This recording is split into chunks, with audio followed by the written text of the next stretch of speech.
എന്തോന്ന് കഴിഞ്ഞ വന്നതിന്റെ എങ്ങനെയായിരുന്നു എക്സ്പീരിയൻസ്? ബിഗ് ബോസ് കഴിഞ്ഞ് വന്ന ശേഷം സമാധാനവും ശാന്തിയും സന്തോഷവും മാത്രമായിരുന്നു. ഞാൻ ഹാപ്പി ആയിരുന്നു. ഞാൻ അവിടെ ഞാനായിട്ട് നിന്നുകൊണ്ട് എനിക്ക് വല്ല പ്രശ്നങ്ങളൊന്നും ഉണ്ടായിരുന്നില്ല. ഞാൻ ഹാപ്പിയായിരുന്നു.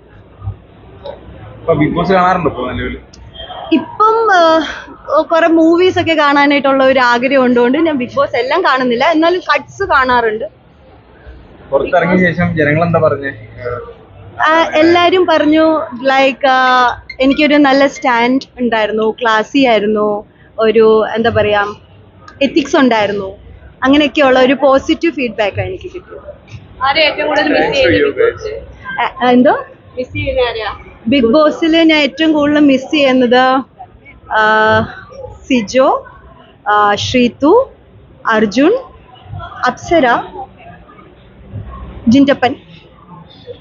വീട്ടിൽ നിന്ന് സജഷൻ എന്തെങ്കിലും ഉണ്ടായിരുന്നോ? നന്നായിട്ട് കുറച്ചുകൂടി കളിക്കായിരുന്നു വീട്ടിൽ നിന്ന് പറഞ്ഞു മക്കള് ബഹളം ഒന്നും ഉണ്ടാക്കിയില്ല, നല്ലതായിട്ട് നിന്നു എന്നൊക്കെയുള്ള ഒരു ഇതായിരുന്നു.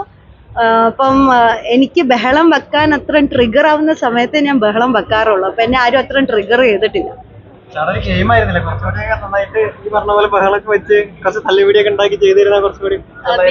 എന്റെ ഒരു കോൺസെപ്റ്റ് അനുസരിച്ച് ബിഗ് ബോസ് എന്ന് പറയുന്നത് നമ്മളായിട്ട് നിൽക്കണം എന്നാണ്. ഫേക്ക് കാണിക്കാൻ എനിക്കറിയില്ല. ഞാൻ ഫേക്ക് അല്ല. ആയിരിക്കാം, എനിക്കറിയില്ല. ആയിരിക്കാം, ആയിരിക്കാതെ ഇരിക്കാം. അതൊക്കെ അവരുടെ ഗെയിം പ്ലാൻ ആയിരിക്കാം. ഞാനായിട്ട് ഞാനായിട്ട് നിൽക്കും എന്ന് പറഞ്ഞാൽ ഓൾറെഡി ഞാൻ കുടുംബവിളക്ക് ചെയ്തുകൊണ്ട് ഒരു നെഗറ്റീവ് ആയിട്ടുള്ള ഒരു ഷെയ്ഡാണ് ഞാൻ ചെയ്തിരിക്കുന്നത്. അപ്പൊ എല്ലാവരുടെയും മൈൻഡ് സെറ്റിലുള്ളത് ഞാൻ ഭയങ്കര ക്രൂരയായിട്ടുള്ള ഒരു ആളാണെന്നാണ്. അപ്പൊ ഞാൻ ഇൻട്രൊഡക്ഷനിൽ പറഞ്ഞിട്ടുണ്ടായിരുന്നു ഞാൻ ശരണ്യ ആനന്ദായിട്ട് തന്നെ 100 ദിവസം കംപ്ലീറ്റ് ചെയ്യും. ആൻഡ് ശരണ്യ ആനന്ദ് ഈ പറഞ്ഞ ക്യാരക്ടർ. ഈ ജിൻഡോനെ കപ്പടിക്കുന്ന രീതിയിൽ പുറത്തു വന്നപ്പോ പറഞ്ഞിട്ടുണ്ടായിരുന്നു.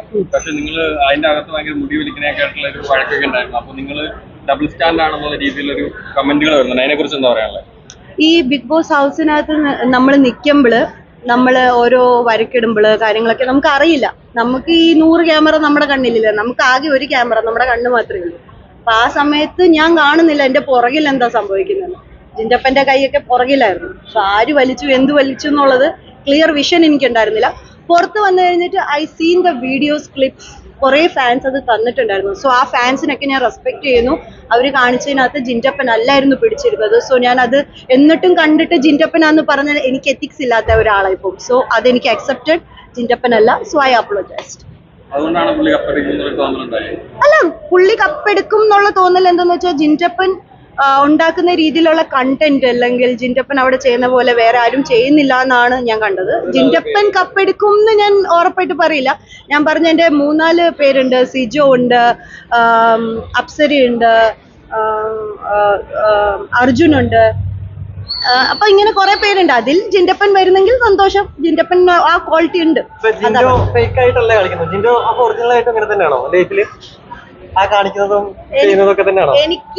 എനിക്കതറിയില്ല. ജിൻറ്റപ്പന്റെ ഗെയിം ആയിരിക്കാം, അല്ലെങ്കിൽ ജിൻറ്റപ്പൻ നാച്ചുറൽ ആയിരിക്കാം, ചിലപ്പോ അതായിരിക്കാം. എനിക്കറിയില്ല. പേഴ്സണലി എനിക്ക് എന്നെ അറിയില്ല.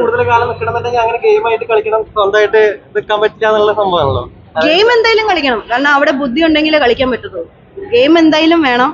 നമ്മളുടെ ആയിട്ടുള്ള പ്ലാൻസ് വേണം, സ്ട്രാറ്റജി വേണം, ഐഡന്റിറ്റി വേണം, എല്ലാം വേണം. അതാണ് ബിഗ് ബോസ്.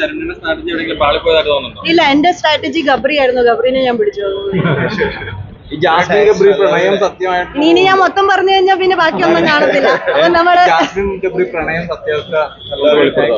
എന്തോ ജാസ്മിൻ ഗബ്രി പ്രണയം അത്യാവശ്യം എന്താണ്?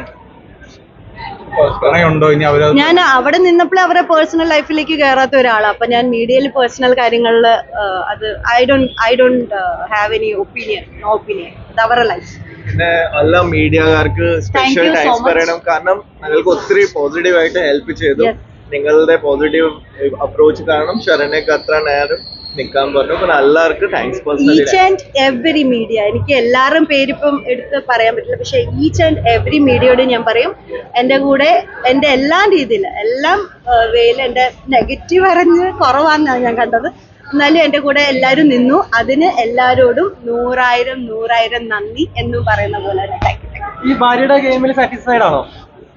പിന്നെ ഞാൻ സൂപ്പർ സാറ്റിസ്ഫൈഡ് ആണ്. ഞങ്ങള് ഭയങ്കര പോസിറ്റീവ് ആൾക്കാരാണ്. അപ്പൊ ഞങ്ങള് ശരണ്യയുടെ ഒരു ഗെയിം നോക്കി ഞാൻ ഇത്ര നാള് ശരണ്യ കളിച്ചു. ഞങ്ങള് ഭയങ്കര ഹാപ്പിയാണ് ശരണ്യത്തെ ജേർണിയായിട്ട്. ഒരു ചീത്ത പേരായിട്ട് ശരണ്യ പുറത്ത് വന്നിട്ടില്ല. അതിന് താങ്ക്സ് പറയണ ഞങ്ങൾ പ്രത്യേകിച്ച് ഒരു PR ഒന്നും ചെയ്തിട്ടുണ്ടായില്ല. എന്നാലും ശരണ്യൊക്കെ നല്ല പോസിറ്റീവ് ആയിട്ട് വന്നു. അതിന് ഞങ്ങൾ ഭയങ്കര ഹാപ്പിയാണ്. ഇതിലും ബെറ്റർ ആവാനും തോന്നിയിട്ടില്ല. ബെറ്റർ എപ്പോ ഒരു സ്കോപ്പ് ഉണ്ടാവും ബെറ്റർ ആവാൻ. പക്ഷെ ഞങ്ങള് സാധിച്ച് നോക്കുമ്പോ ശരണ്യ കളിച്ചൊക്കെ നല്ല ഗ്രേസ്ഫുള്ളി, നിങ്ങൾക്ക് തന്നെ എന്നെക്കാൾ കൂടുതലുള്ള മീഡിയയുടെ ആൾക്കാർക്ക് അത് നല്ല ഗ്രേസ് ആയിട്ട് ബിഗ് ബോസ് പോയി കഴിഞ്ഞാൽ ഒത്തിരി നെഗറ്റീവ് സംഭവം ഉണ്ടാകും. പക്ഷെ ശരണ്യ അങ്ങനെ ഒന്നും ഇല്ല. അപ്പോൾ താങ്ക് യു ഗൈസ്. ഷോ തുടങ്ങാൻ പോകുന്നത് താങ്ക് യു